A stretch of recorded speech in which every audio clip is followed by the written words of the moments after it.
Hello friends, இந்த வருஷம் COP30 பிரேசிலில் இருக்கக்கூடிய பெலாம் அப்படிங்கிற ஒரு சிட்டியில் நடக்க போகுது. இந்த கான்ஃபரன்ஸ் அமேசான் ஃபாரஸ்ட்டுக்கு நியர்பையாக இருக்கக்கூடிய ஒரு சிட்டியில் நடக்கிறதுனால இது ரொம்ப முக்கியமான ஒரு கான்ஃபரன்ஸாக பார்க்கப்படுது.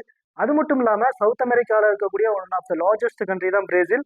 அங்கே நடக்கிறதுனால இது ரொம்ப முக்கியத்துவமாக பார்க்கப்படுது. அது மட்டும் இன்னொரு முக்கியமான ரீசன் என்ன அப்படின்னா, பாரிஸ் அக்ரிமெண்ட் 2015 சைன் பண்ணி இந்த வருஷத்தோட நம்ம 10 இயர்ஸ் கம்ப்ளீட் பண்ணியிருக்கோம். இந்த 10 இயர்ஸில் எவ்வளோ நம்ம அச்சீவ் பண்ணியிருக்கோம் அப்படிங்கிறத இந்த கான்ஃபரன்ஸ் பார்த்தீங்கன்னா பேசுவாங்கன்னு எதிர்பார்க்கப்படுது.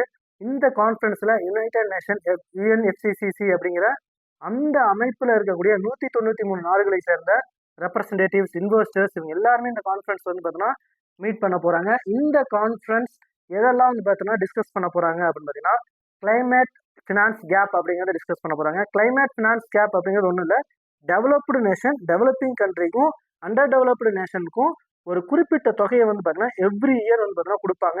பை 2035 இருக்கும், 2035 வரைக்கும் கொடுக்குறாங்க. கிட்டத்தட்ட ஒரு வருஷத்துக்கு $310 மில்லியன் பார்த்தீங்கன்னா டெவலப்டு நேஷன் கொடுக்கணும் அப்படின்னு சொல்லிட்டு ஃபிக்ஸ் பண்ணியிருக்காங்க. பட் ஆனால் அவ்வளோ கொடுக்கறது கிடையாது, வெறும் 26 பில்லியன் மட்டும்தான் கொடுக்குறாங்க அப்படின்னு சொல்லிட்டு ஒரு ரெக்கார்டு பேர் சொல்லுது. அதை பற்றி நம்ம பார்த்தீங்கன்னா இந்த சிஓபியில் பார்த்தீங்கன்னா பேச போகிறாங்க.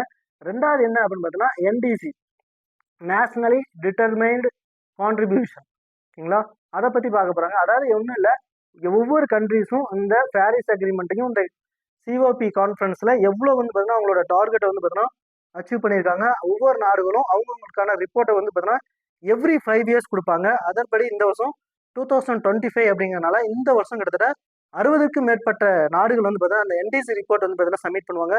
India also expected to submit this report. இந்தியாவும் இந்த வருஷம் இந்த ரிப்போர்ட் பார்த்தீங்கன்னா சப்மிட் பண்ணுவாங்கன்னு நினைக்கிறோம். அடுத்து பார்த்தீங்க அப்படின்னா குளோபல் வார்மிங் ட்ரெஜெக்டரி, அதை பற்றி பேசுகிறாங்க. புவி வெப்பமடைதலை பற்றி பார்க்க போகிறாங்க. ஏன்னா 2024 அப்படின்னு பார்த்தீங்கன்னா ஒன் ஆஃப் த வார்மஸ்ட் இயராக பார்த்தீங்கன்னா இந்த வருஷம் பார்த்தீங்கன்னா இருந்தது.